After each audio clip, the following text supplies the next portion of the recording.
Section 1. Why intelligent men feel misunderstood. Have you ever wondered why your depth unsettles others? Why the more self-aware you become, the more isolated you feel? Why your silence, your observations, your refusal to blindly follow are met with discomfort, suspicion, or even hostility? People don't always fear what's loud. Sometimes they fear what's quiet, calm, and unshakably aware. Søren Kierkegaard once said, "People demand freedom of speech as a compensation for the freedom of thought, which they seldom use." But you use your mind, you observe, you analyze. You don't speak just to fill silence. You speak when something needs to be said, and that makes you rare. That makes you disruptive. That makes you misunderstood. You're not dangerous because you're hostile or controlling. You're dangerous because you can't be predicted. And in today's world, predictability is a form of emotional currency. People feel safe around the familiar, even if it's toxic. But you don't follow the script. You don't participate in emotional theater. You ask the questions most avoid. What are we really doing here? What's the truth beneath the surface? Why are we pretending?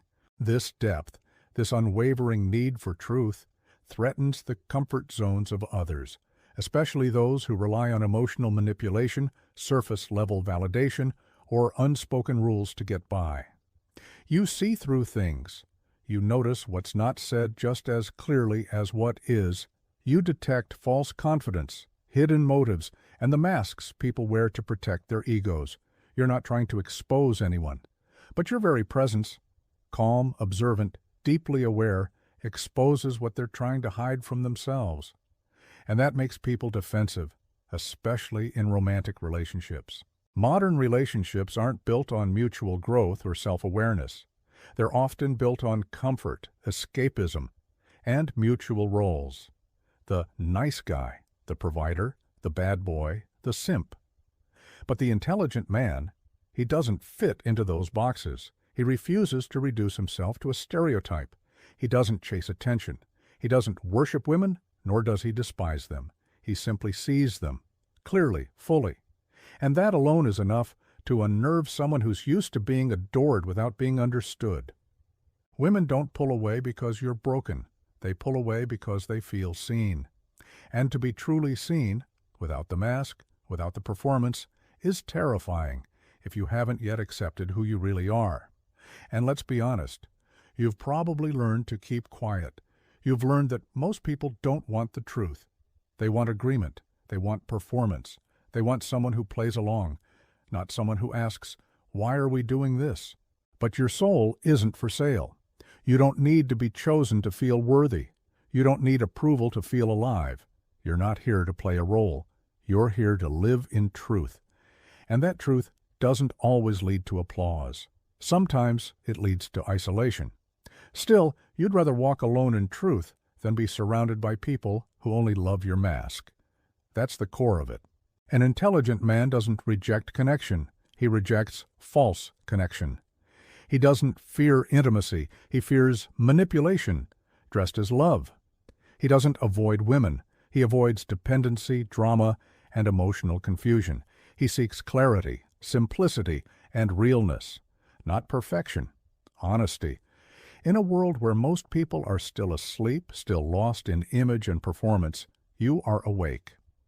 And being awake in a sleeping world, that is one of the most misunderstood, lonely, and powerful places a man can stand. And you stand there, not because you want to be above others, but because you refuse to be beneath yourself. Section 2. The intelligent man's path is solitary. But honest Kierkegaard warned us, the crowd is untruth. And he was right. The crowd rewards those who conform, not those who think. The crowd follows trends, not truth. The crowd applauds noise, not wisdom. And when a man steps away from that, when he refuses to drown in groupthink, false belonging, and shallow applause, he becomes an outlier.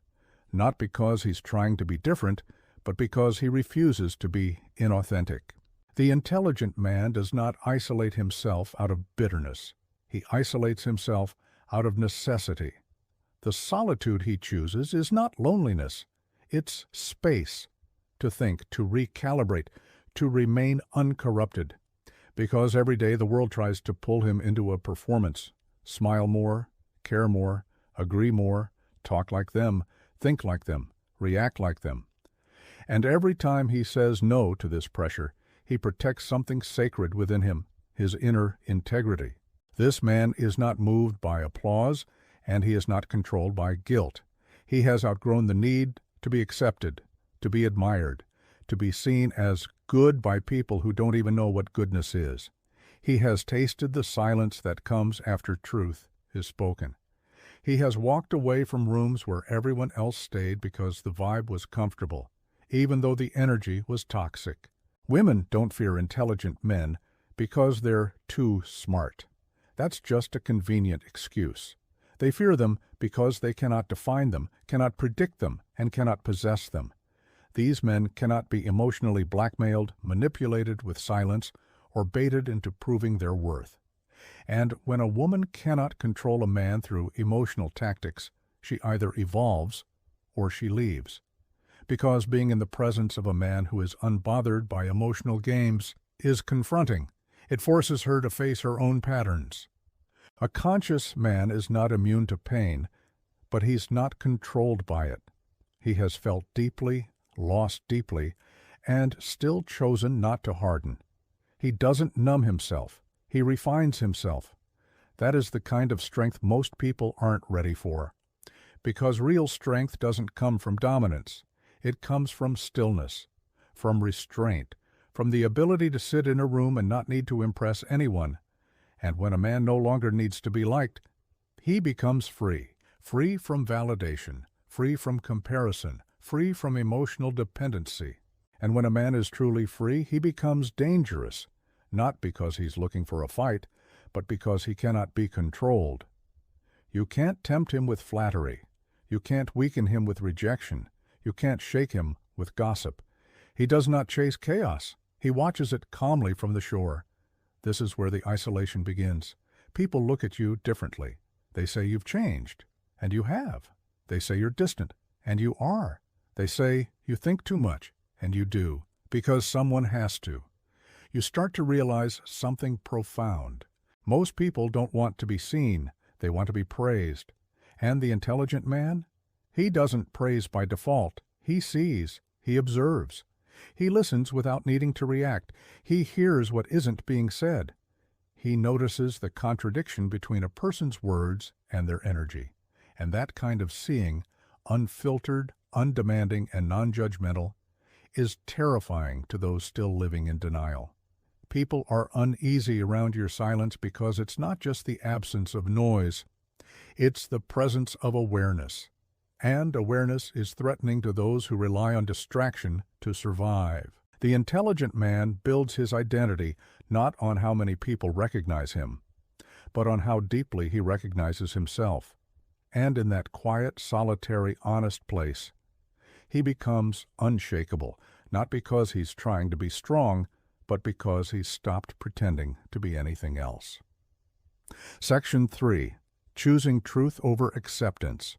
Søren Kierkegaard once wrote that despair is the sickness unto death, not simply pain or failure, but the quiet agony of living disconnected from your true self. Most men aren't suffering because of their circumstances. They're suffering because they've betrayed themselves. They've traded their clarity for comfort, their truth for tolerance, their masculinity for acceptance.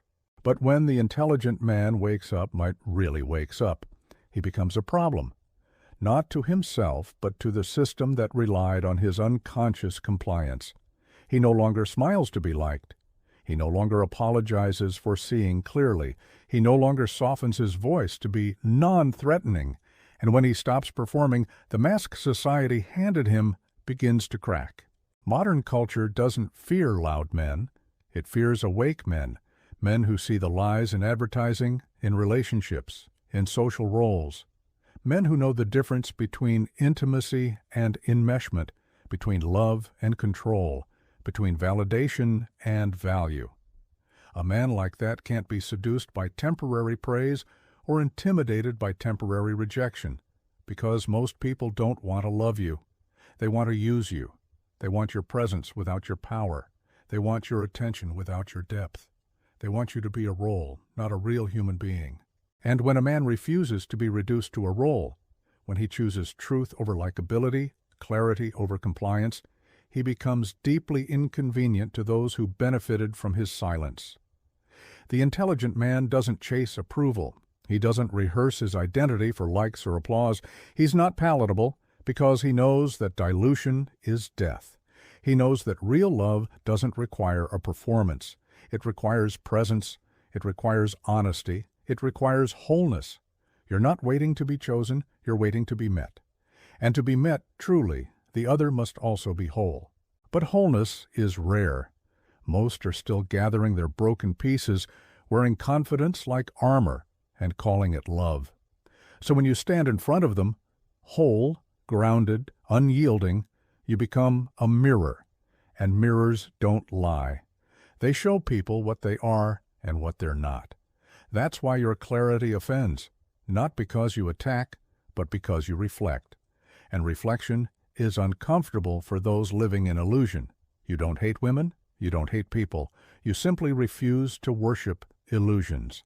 You refuse to call dependency love, submission masculinity, or performance authenticity. You are not hard to love, you're hard to deceive.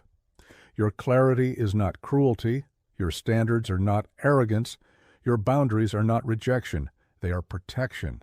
Not just for you, but for anyone willing to rise and meet you at your level. That's what most people miss. You are not closed. You are guarded by truth.